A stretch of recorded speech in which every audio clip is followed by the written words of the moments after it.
Well, get a good look at the Dort Financial Center on a chilly Wednesday evening in mid-Michigan. We're starting to feel the first little bits of winter weather, but it's going to be hot on the ice tonight for another edition of the Coors Light I-75 Divide Cup. Yeah, the Saginaw Spirit are in town, and the Firebirds hoping to bounce back off a Sunday evening loss in Saginaw just a few days ago. Let's do it for the Firebirds and the Spirit. Flint Firebirds hockey is on the air.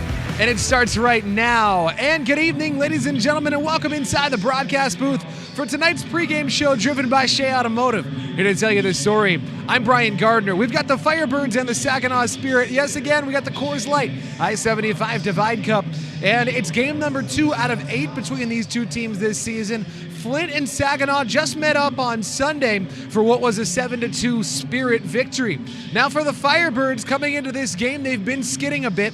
Losses in 5 of their last 6. Flint hoping it can get it pointed in the right direction here as they're also in the midst of a pretty intense schedule, 6 games in the span of 9 days. For the Firebirds, the good news is plenty of time to get some kinks worked out as they've kind of hit a bit of a snag here at the early part of their season, about a quarter of the way through.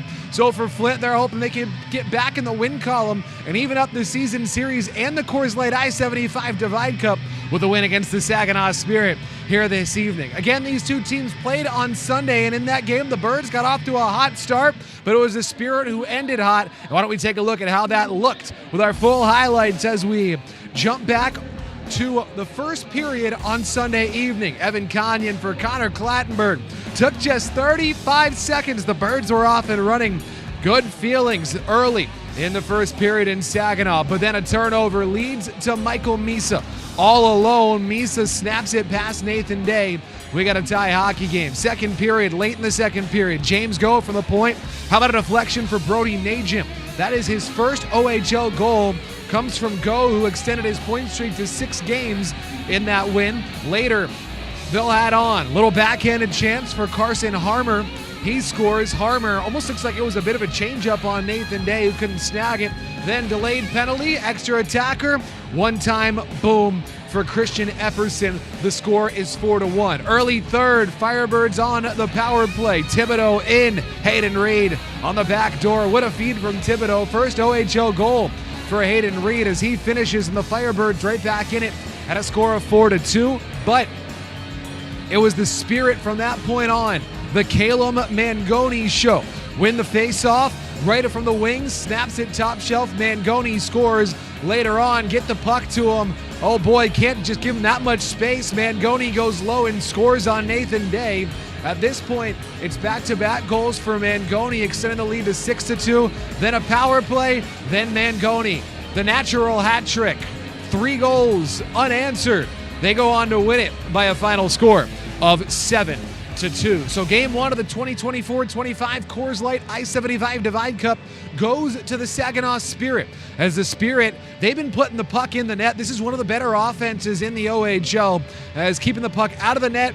No slouches either. Special teams have been good for Saginaw, as the power play percentage at 23.6, the penalty kill at 82%. If you're good in the special teams, generally you're going to have a pretty good hockey team. That's the case with Saginaw, who enters play today with a record of 10-7-0-1. The Birds have a 7-10-1-0 record, 0-1 record so far this season. Looking at the standings for the Firebirds, they still find themselves in 8th place, as right in front of them, Sarnia has started to scuffle with a losing record, just 3 points ahead of the Birds, who have 2 games in hand on Sarnia. Saginaw starting to climb its way towards the top of the pack, as they're now in 5th with 21 standings points.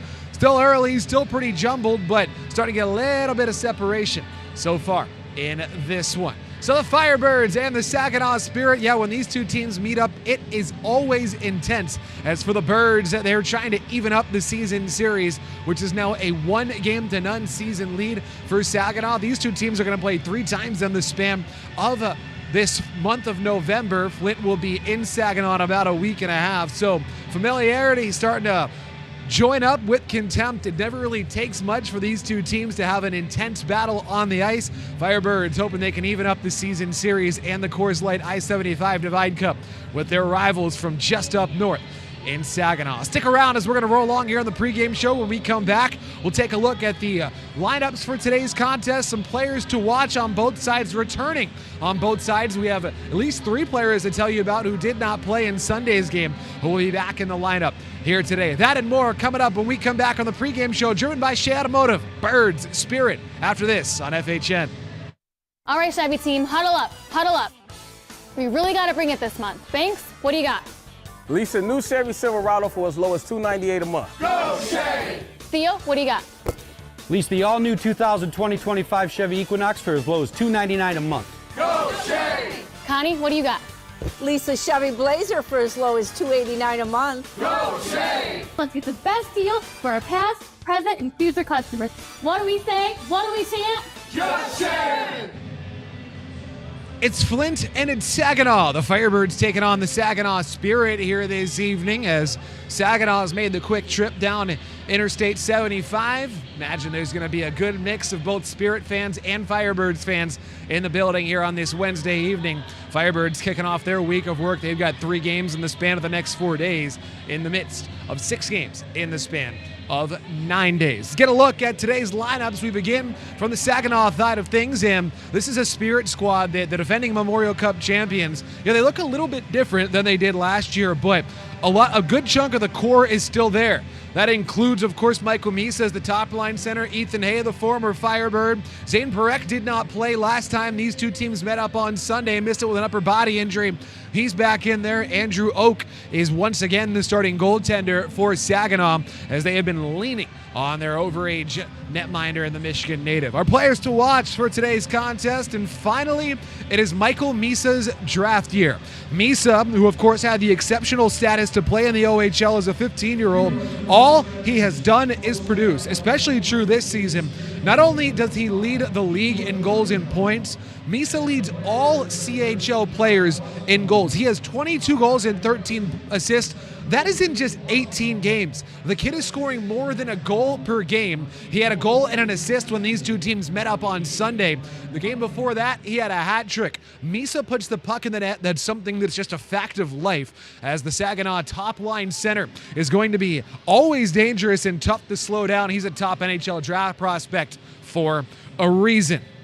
Speaking of hat tricks, Caleb Mangoni had one of those in the third period alone on Sunday. Now, 3 goals and an assist. He really put it out of reach with that natural hat trick. He's the all-time leader among players selected in the U18 OHL priority selection in points. Now, he's an overager now. He's been a really good player for the Spirit. And, yeah, taking advantage of the changing NCAA regulations, he has committed to play at Lake Superior State University, which is just across the Sioux Locks from his hometown on the Canadian side of the Sault Ste. Marie, Ontario. He'll be playing in Sault Ste. Marie, Michigan, and he's been a good player in Michigan with the Saginaw Spirit. 21 points so far through 18 games here this season. And finally, Ethan Hay. Hay, we mentioned, is a second-line center for the Saginaw squad. Now, it's a familiar face to Birds fans. He's Saginaw's captain, which probably still looks wrong to people who cheered for him as a Firebird, but he's on the other side of the rivalry right now, making his return from a 5-game suspension. This is his first time on the ice in a few weeks now. So far this season, 5 goals and 3 assists for the Tampa Bay Lightning, 7th-round pick in 2023. Should be interesting to see what kind of jam and effort he comes with here on his first game in Flint this season, as Ethan Hay, always a tough customer when he's on the ice. Taking a look at the Firebirds line up for the Birds. Now, we mentioned some changes, and the biggest change is the return of Cole Zarowski. You see him on the 4th line right wing. Firebirds jumbling things up a little bit with the return of Zarowski's going, though, right back to Nathan Day. And you look up and down the middle, of course, Hayden Reed, who just got his first OHL goal when these two teams met up on Sunday. Caden Petrie playing on the wing instead of as a center. Firebirds hoping to find some chemistry here this evening. Still no Nate Aspinall, missing with a lower body injury. Our players to watch, and we just mentioned him, Cole Zarowski. The kid is back off of a gold medal for Canada White at the World U17 Challenge in Sarnia. Makes his return to the Birds lineup tonight, and he had really been hitting his stride before leaving. Unfortunately, in the absence of Nate Aspinall, they don't have the option to reunite the line that had really been clicking with Zarowski, Thibodeau, and Aspinall all together. But Zarowski, 9 points so far in his rookie season, and had really starting to develop into an important player for the Firebirds. We'll see if he picks up right where he left off. Speaking of Thibodeau, Chris Thibodeau, always a play driver for the Firebirds. He leads this team in points and assists. As the woes continue offensively for the Firebirds, he is hopefully somebody you can hope to spark an offensive explosion. On a line with Hayden Reed and Jeremy Martin today, as he's the third line right wing. Thibodeau leads the team in points with 16. Last 3 games, he's got 2 goals and an assist. Those 12 assists also lead the Firebirds as he continues to be a play driver for Flint. And finally to the blue line, and Blake Smith. He's up to 3 goals on the season after scoring on Friday and Saturday. First time he had scored back-to-back nights in his OHL career. Also up to a career high in goals with 3, as Smith had always been a stay-at-home guy. He'd never really been a points producer as a blue line, but that has changed here in his overage season. Already up to 8 points now on the season. He's getting power play time, but he also on that top pair along with Matthew Mania. He will often be matched up against the Michael Misa line, which, as we know, is a tough assignment for any D pair. So the Firebirds and the Saginaw Spirit getting set to tango here on this Wednesday evening from the Dort Financial Center for the Coors Light I-75 Divide Cup. And it should be a fun one here on this Wednesday evening as it's starting to get chilly outside. We've got hockey weather for sure. And it's about that time where we're going to start to see the Spirit squad quite often throughout this season, with 8 matchups between these two in-state rivals. Hey, stick around as we roll along on the pregame show. When we come back after a short break, we're going to get our starting lineup introductions. We'll play the national anthems for you. Then it's time for Puck Drop. Firebirds and the Saginaw Spirit live here on this Wednesday evening from Flint, Michigan. We're going to take a break. When we come back, we've got starting lineup introductions, anthems, and Puck Drop. This has been the pregame show driven by Shea Automotive, Birds and the Spirit for the Coors Light I-75 Divide Cup. When we come back here on FHN. Hello? Are you there? The Shea Megalot is hosting their annual pre-owned lease pull-ahead. Are you upside down on your trade? Over on your miles? We'll buy your car. Don't just turn your lease in. We'll buy your car. Is your current payment too high? We'll buy your car. Trapped in your lease? We'll buy your car. Not in the market for a car? We'll still buy your car. Are your service bills adding up? We'll buy your car. Bad credit? We'll buy your car. Plus, the Shea Megalot has over 500 pre-owned and certified vehicles to choose from. Just saying.